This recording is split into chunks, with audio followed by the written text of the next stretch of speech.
सुभद्रा किसका अवतार थी? महाभारत में सुभद्रा महाभारत के प्रमुख पात्रों में से एक है और वह भगवान श्री कृष्ण एवं बलराम की बहन थी। वह यादव वंश से थी और उनकी माता का नाम देवकी था। सुभद्रा का विवाह अर्जुन से हुआ था जो पांडवों में से एक थे। उनके पुत्र का नाम अभिमन्यु था जो महाभारत के युद्ध में वीरता से लड़े थे।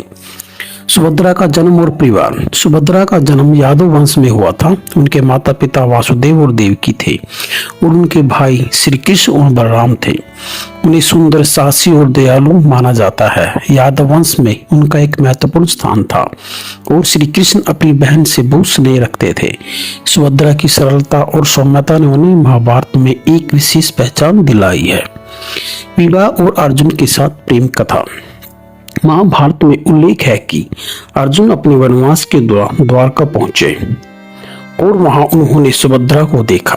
भगवान श्री कृष्ण ने सुभद्रा और अर्जुन के बीच प्रेम को समझते हुए उन्हें विवाह करने की सलाह दी। उन्होंने अर्जुन को सुभद्रा का हरण करने की युक्ति बताई क्योंकि यादव परिवार सुभद्रा का विवाह किसी अन्य से करना चाहता था।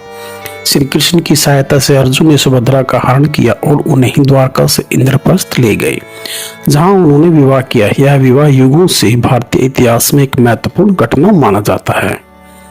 अभिमन्यु का जन्म।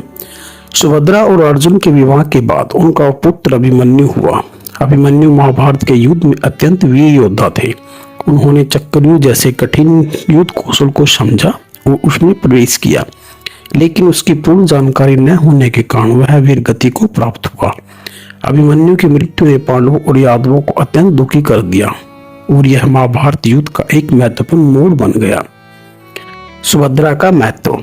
सुभद्रा को महाभारत में स्नेह और त्याग के प्रतीक के रूप में देखा जाता है। उन्हें भगवान श्री कृष्ण द्वारा सदैव सम्मान और संरक्षण प्राप्त हुआ। उनके चरित्र में साहस, दया और परिवार के प्रति निष्ठा दिखाई देती है। वे द्वारका की महत्वपूर्ण सदस्य थी और यादवों के साथ साथ पांडवों के भी निकट रही थी। तो जानकारी कैसी लगी दोस्तों, प्लीज मेरे चैनल को लाइक, शेयर, सब्सक्राइब जरूर कीजिए। धन्यवाद।